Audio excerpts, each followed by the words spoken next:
nom du Père et du Fils et du Saint-Esprit. Amen. Esprit Saint, éclairez-nous. Esprit Saint, éclairez-nous. Évangile de Jésus-Christ selon saint Matthieu. En ce temps-là, Jésus disait à la foule ces paraboles. Le royaume des cieux est comparable à un trésor caché dans un champ. L'homme qui l'a découvert le cache de nouveau dans la joie. Il va vendre tout ce qu'il possède, il achète le champ. Ou encore, le royaume des cieux est comparable à un négociant qui recherche des perles fines. Ayant trouvé une perle de grande valeur, il va vendre tout ce qu'il possède et il achète la perle. Le royaume des cieux est comparable à un filet que l'on jette dans la mer et qui ramène toutes sortes de poissons.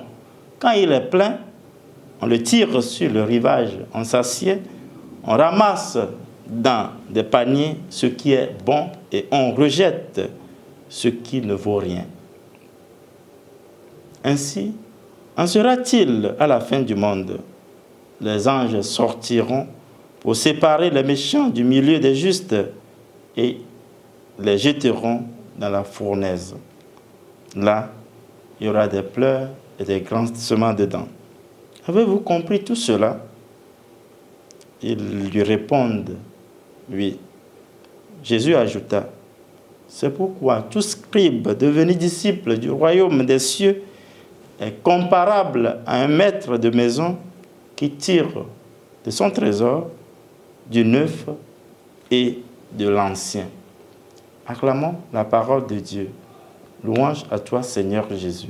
Nous sommes au dimanche 26 juillet 2026.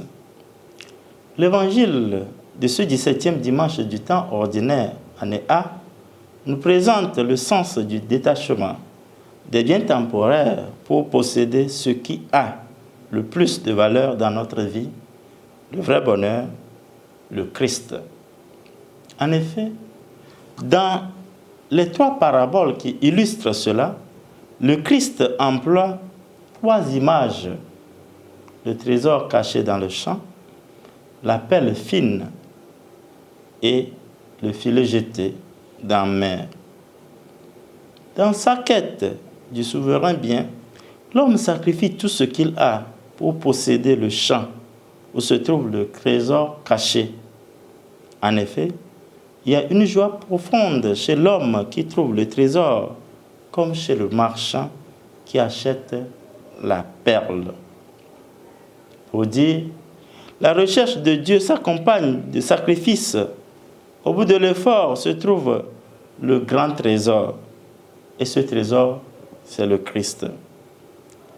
L'acquisition de ce trésor rend joyeux, se manifeste dans la joie.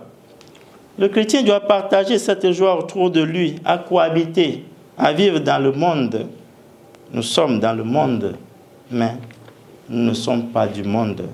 C'est ce à quoi renvoie la troisième parabole du filet qui ramasse toutes sortes de poissons.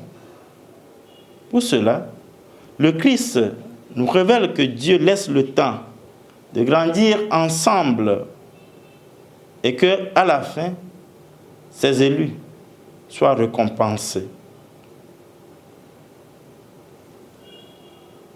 L'Évangile nous demande de sacrifier tout ce que nous possédons pour atteindre, pour acquérir le souverain bien.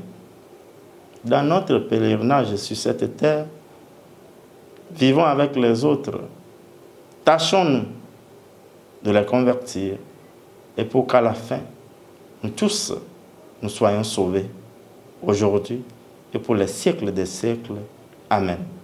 Au nom du Père et du Fils et du Saint-Esprit. Amen.